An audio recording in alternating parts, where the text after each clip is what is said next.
more to After Village Kitchen. Today I'm going to show you how to make abomu. Yes, abomu is a kind of stew from Ghana, from the Akans in Ghana, and there's so many ways of making abomu, but always it is nice and tasty, simple ingredients, easy to make. So today I'm bringing you abomu, but the cooked version, the cooked or boiled tomatoes and onion version. I have a child grilled version up on my channel, but this is a boiled version. So let's join me as we make abomu. So we are going to make tomatoes abomu, and this is the simplest, easy, quick meal you can ever make.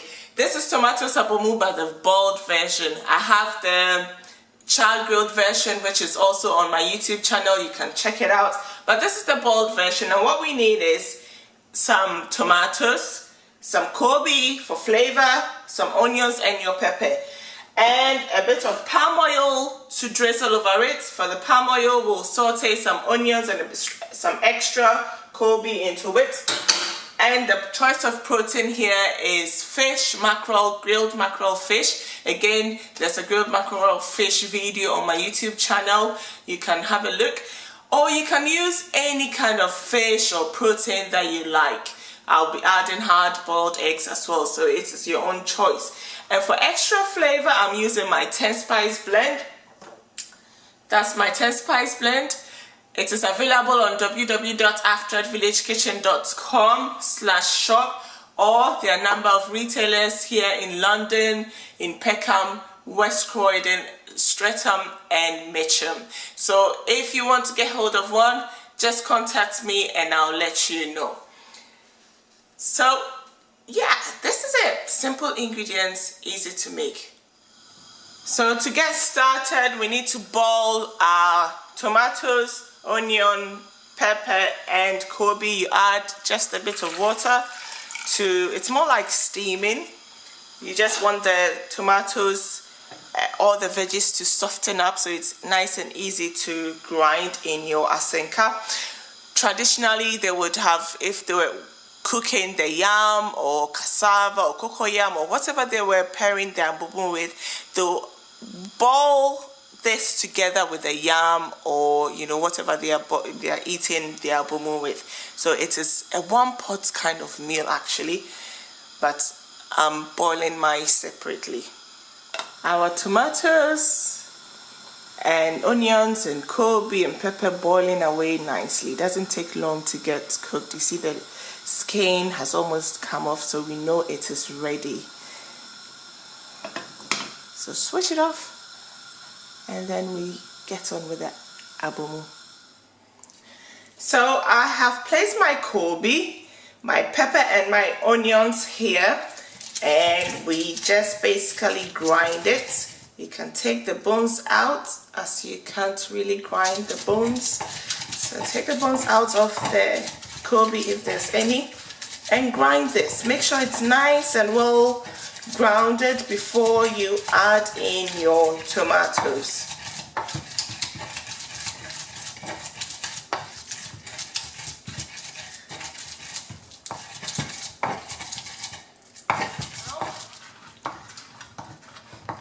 So now I've grinded in all the tomatoes.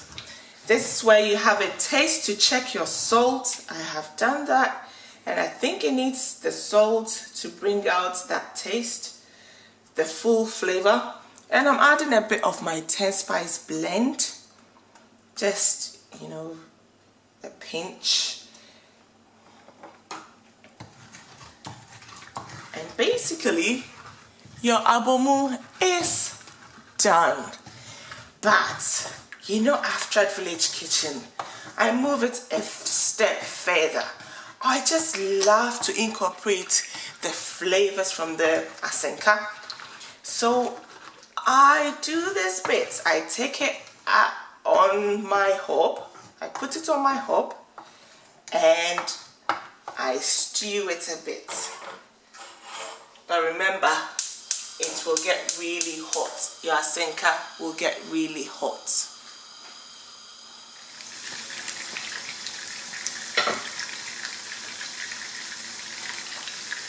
So my oil and onions are here bubbling away.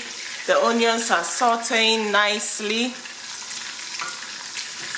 with the Kobe getting infused, and my abomu is also, simmering down to drain out most of the water. So with my fish is it's not fresh, so to warm it up, I'm just going to add it in to my oil so that it warms up as well.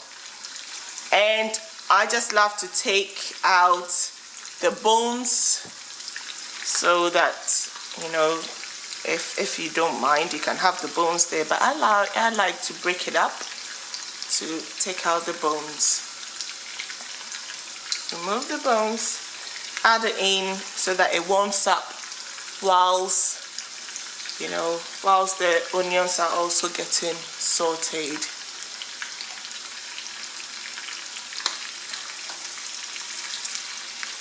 The mackerel was seasoned with my 10 spice blend, so there's enough spices in here. If, let's say, my mackerel wasn't, or my fish wasn't seasoned really well, I'll add a sprinkle of the 10 spice blend to give it more flavor. You need to eat food with good flavor.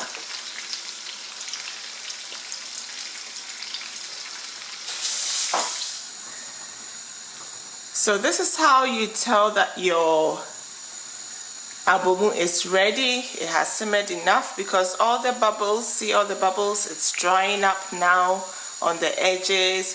There's not a lot of water bubbles in it, so it is done. Remember, your asenka retains a lot of heat and it takes time for it to dissipate out. So as soon as it's about this stage, just turn the heat off because it's going to continue to cook. You don't want your abomu to dry out too much. And now your abomu is ready. So all you do is you drizzle it with your palm oil.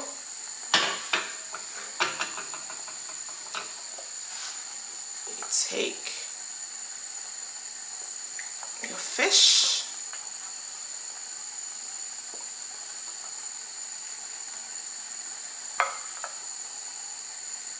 Your Kobe in the middle. And it's good. Serve it with avocados. It's so yummy. You would, when you try this, you'll never go back. You'll never ever go back. If you don't want to have eat any palm oil or palm oil at all on its own without no oil, it is fantastic. So by all means, try it out. Let's say you are on a oil-free diet.